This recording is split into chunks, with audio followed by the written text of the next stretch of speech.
Muchas gracias por la invitación a esta iniciativa que surge del Centro de Estudios Estratégicos en una sinergia que venimos haciendo con este lugar tan bonito que es la Biblioteca Pública Juan José Arreola, que además tiene un auditorio como este que se presta a discutir temas de relevancia e impacto social como el que el día de hoy nos hemos dado la tarea de reflexionar. Saludo también a quienes integran el doctorado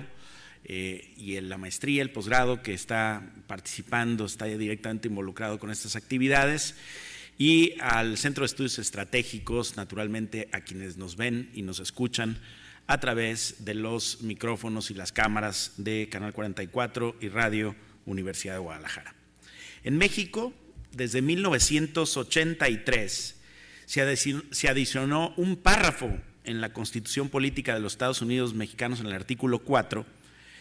para establecer que toda familia tiene derecho a disfrutar de vivienda digna y decorosa. A partir de junio del 2011, este derecho se reconoció como un derecho humano. Sin embargo, es cierto que en países europeos y en esos denominados pequeños gigantes asiáticos que son Taiwán, Hong Kong, Singapur, Japón o Corea del Sur, la vivienda de modestas dimensiones es la constante debido básicamente a dos factores. Uno, la altísima densidad poblacional, toda vez que registran poblaciones de proporciones mayúsculas, coexistiendo a su vez con pequeñísimas porciones de territorio donde deben asentarse. Y el segundo factor son los ínfimos índices de natalidad. Por ejemplo, Corea del Sur, que es el primer lugar, Hong Kong el segundo lugar en índices ínfimos de natalidad, y Mónaco, que ostentan las tasas de natalidad más bajas del planeta, entre los que se agregan otros a ese top 10, como son países como Italia en el sexto lugar, Japón en el séptimo y España en el noveno. No obstante, a pesar de lo anterior, estos son países con los más altos índices de calidad de vida y también de desarrollo humano, de forma que la dignidad de la persona respecto de su hogar no solamente está relacionada con las dimensiones del inmueble, sino enfáticamente también con el entorno en donde se enclava esa vivienda. Por otro lado, es también cierto que en países territorialmente extensos como México, y que además registra altos índices de natalidad y con viviendas integradas en promedio por 4 personas, pues no tendría por qué ser la vivienda así como ocurre en estos pequeños gigantes asiáticos.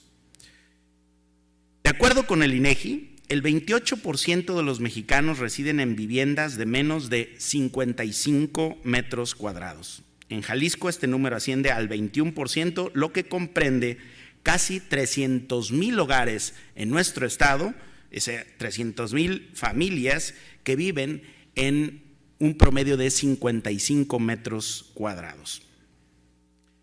No obstante, el problema más importante en México relacionado con la vivienda no tiene que ver precisamente con la dimensión,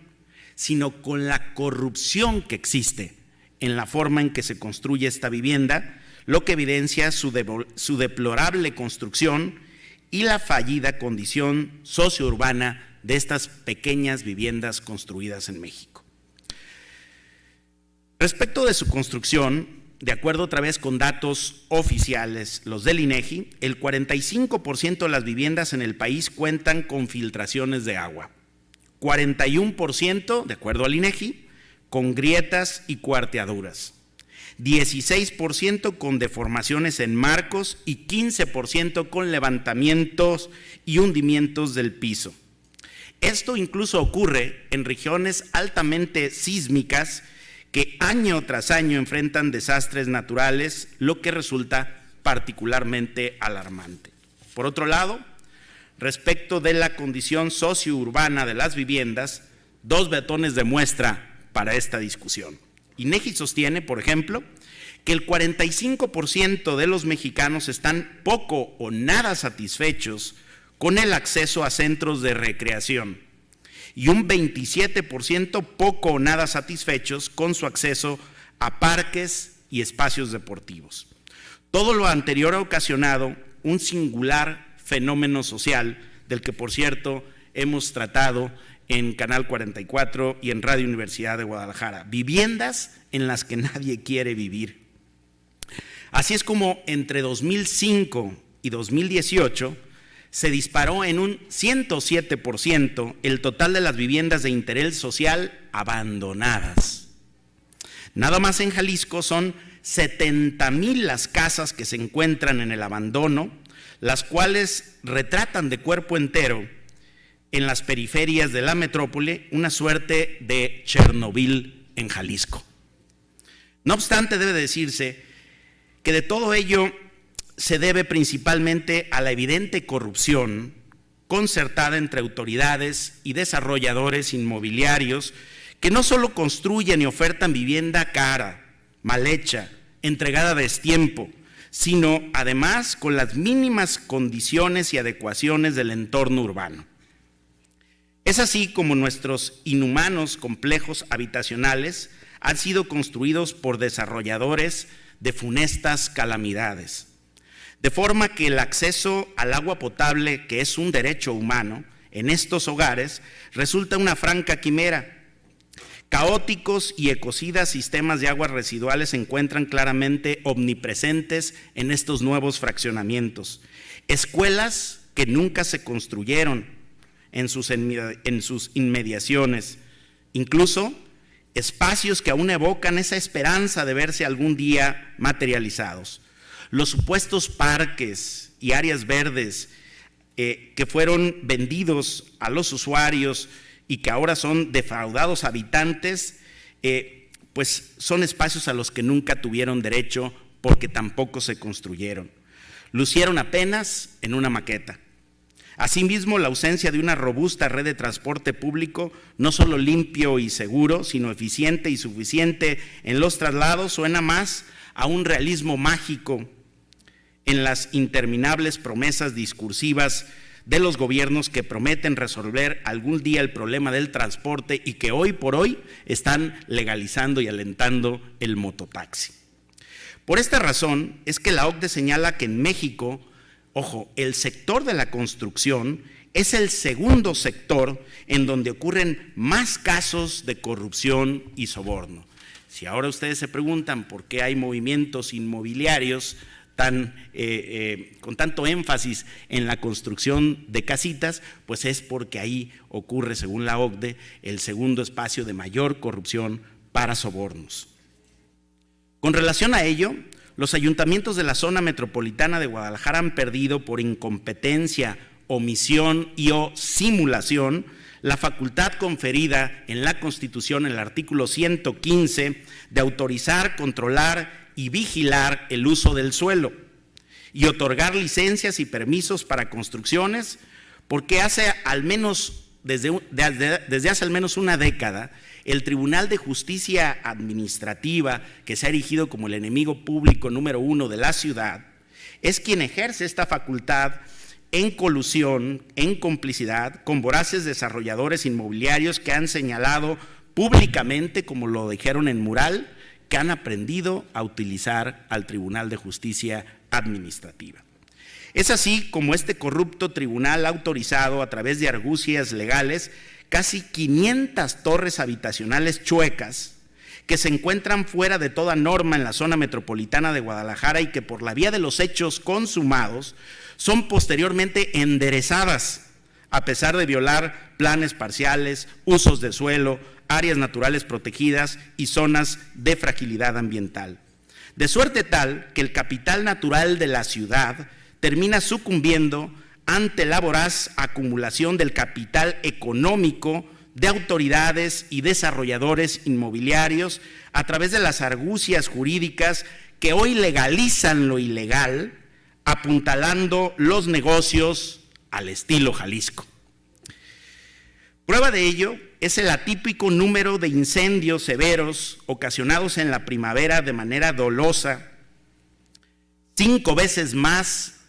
al promedio en todo el estado, o sea, hay 5 veces más incendios que ocurren en la primavera que en el resto del territorio de Jalisco, y que no son más que la antesala del levantamiento de inmensas zonas residenciales, como ocurrió, por ejemplo, con el fraccionamiento El Cielo. Primero lo incendiaron, devastaron todo lo que había ahí para luego poder urbanizarlo.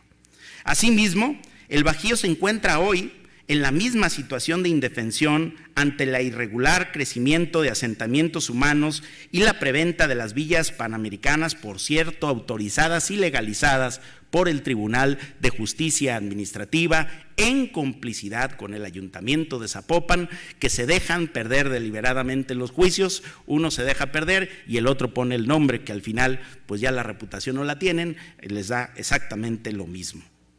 Otro caso es, por ejemplo, el proyecto Puerta Guadalajara, mejor conocido o rebautizado como Iconia, un megacomplejo inmobiliario que iguala en dimensiones a su complicidad y corrupción,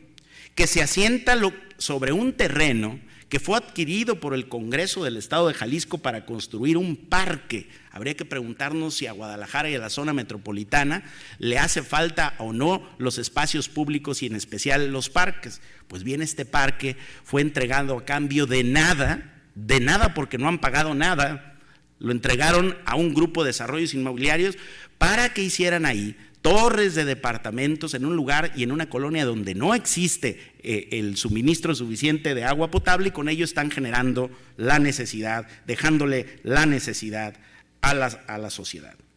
De modo que la ciudad se encuentra hoy, más que nunca, asediada por los intereses de los particulares, que anteponen el lucro sobre la calidad de vida y terminan por privatizar lo que es público, como pasó con este terreno que estaba destinado para un parque, y a su vez socializar los saldos negativos que ocasionan con esas construcciones irregulares. Privatizan lo que es público y socializan, dejan al público los efectos negativos de ese desarrollo inmobiliario, una suerte de fobaproa inmobiliario. De forma que hoy lo que queda es una urbe que no se planifica con base a criterios técnicos y humanos, sino que se rige estrictamente por los negocios al estilo Jalisco del cártel inmobiliario,